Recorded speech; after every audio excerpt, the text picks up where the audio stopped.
अस्सलाम वालेकुम friends, welcome back my channel cook with Maryam. बिस्मिल्लाहिर्रहमानिर्रहीम। आज मैं आपको गाँव स्टाइल का साग बनाने की रेसिपी लेके आई जो बहुत ही मज़े का, बहुत ही हम झटपट में साग तैयार करेंगे। यहाँ मैंने 2 किलो साग लिया था जिसको मैंने अच्छे से साफ़ करके काट के बारीक बारीक रख लिया। यहाँ मैंने 1 गुट्टी पालक की ली थी, थोड़ा सा मैंने बाथू लिया था, वो भी मैंने अच्छे से साफ़ करके उनकी कटिंग कर ली है दोनों चीज़ों की। ये थोड़ी सी मैंने मेथी ली है, 1 पाव मैंने हरी मिर्चें लिए, थोड़ा सा मैंने हरा धनिया लिया, 1 मैंने प्याज लिया चॉप किए, थोड़ा सा मैंने लहसुन लिया, वो मैं बाद में दिखाऊंगी आपको। सबसे पहले यहाँ साग बनाने के लिए मैंने एक पतीला लिया, पतीले के अंदर मैंने पानी डाल दिया। जैसे पानी को बॉयल आएगा तो हम इसके अंदर डाल देंगे साग। यहाँ पानी को बॉयल आ चुका है, अब मैं इसके अंदर डाल दूँगी साग। साग को मैंने अच्छे से धो लिया है।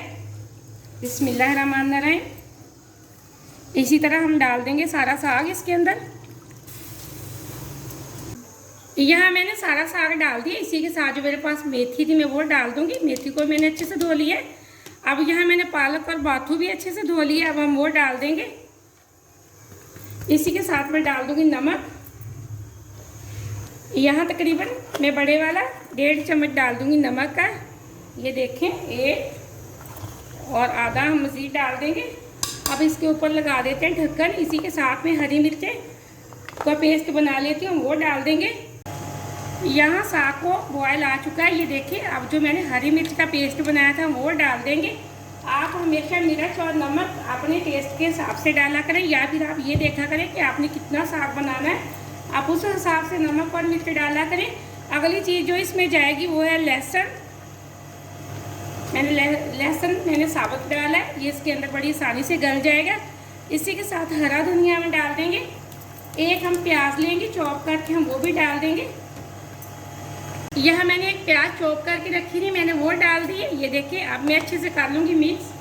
अब हम इसको मीडियम टू लो फ्लेम पे तकरीबन 1 घंटे के लिए गलाने के लिए छोड़ देंगे। हम बार बार इसके अंदर चम्मच चलाते जाएंगे। जैसे हमारा साग गल जाएगा मैं फिर आपको बताऊंगी कि आगे हमने क्या करना। आज मैं सिर्फ आपको साग बना के फ्रीज़ करने का तरीका बताऊँगी। तड़का लगाने का तरीका मैं आपको बाद में बताऊँगी। ये माशाल्लाह से बहुत अच्छी साग की खुशबू आ रही है। यहाँ आप हम साग पे ढक्कन लगा के तकरीबन 1 घंटे के लिए छोड़ देंगे। बीच बीच में मैं इसमें चम्मच चलाती जाऊँगी।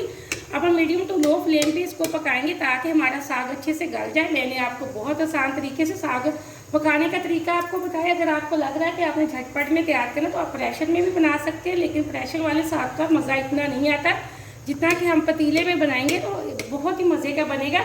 आप मेरी वीडियो को पूरी देखा करें, कहीं से भी मिस्टेक ना किया करें और लाइक भी किया करें। आपने अगर अभी तक चैनल को सब्सक्राइब नहीं किया तो जल्दी से कर लें ताकि हर आने वाली वीडियो सबसे पहले आप देख सकें। इसी तरह आसान तरीके से आप भी मज़े की चीज़ें बना सकें। अब मैं इसके ऊपर लगा दूँगी ढक्कन और हम 1 घंटे के लिए मज़ीद इसको छोड़ देंगे गलाने के लिए। बीच बीच में मैं चम्मच चलाती रहूँगी। मैंने फिर आपको एक दफ़ा बता दिया है। मिलती है 1 घंटे बाद। यहाँ साग को पकाते हुए तकरीबन 1 घंटा हो चुका है। ये देखें, माशाल्लाह से बहुत अच्छे से साग हमारा गल चुका है। ज़रूरी नहीं कि आपका साग भी 1 घंटे में गले, आप देख लें, बस चेक करते रहें। जैसे आपको लगे कि साग अब अच्छे से गल चुका, पानी खुश्क हो चुका है, तो आप इसको अच्छे से तैयार कर लें। यहाँ मैंने थोड़ा सा गंदम का आटा लिया, अब हम वो डालेंगे। आटे के साथ साग बिल्कुल ख़राब नहीं होता, फ्रीज़ किया हुआ बहुत मज़े का बनता है। अब यहाँ मैंने थोड़ा सा इसके अंदर आटा डाल दिया, इसको कर लेते हैं हम अच्छे से मिक्स। यहाँ आटे को मैंने अच्छे से मिक्स कर लिया, फ्लेम को मैंने ऑफ कर दिया था। अब थोड़ा सा हम ठंडा होने पर इसको ग्राइंड करेंगे। फिर मैं आपको बताती हूँ कि हमने फ्रीज़ इसको कैसे करना है। यहाँ एकदम से हमारा साग ठंडा हो चुका है, अब हम इसको कर देते हैं ग्राइंड। बिस्मिल्लाहिर्रहमानिर्रहीम। आप बेशक इसको जग में ग्राइंड कर सकते हैं अगर आपके पास इस तरह की मशीन नहीं। यहाँ एकदम से मैंने साग अच्छे से ग्राइंड कर लिया। अब हम इसको एक बॉल के अंदर डाल के मैं आपको बताती हूँ कि हमने कैसे फ्रीज़ करना है। यहाँ मैंने इस तरह का एक बॉल लिया प्लास्टिक का। अब मैं इसके अंदर साग डाल देती हूँ। बिस्मिल्लाहिर्रहमानिर्रहीम। यहाँ हम इसके अंदर साग डाल देंगे और कोई भी ढक्कन वाला आप बर्तन ले सकते हैं जिसके अंदर आपने साग फ्रीज़ करना है। यहाँ मैंने एक इस तरह का बॉल लिया।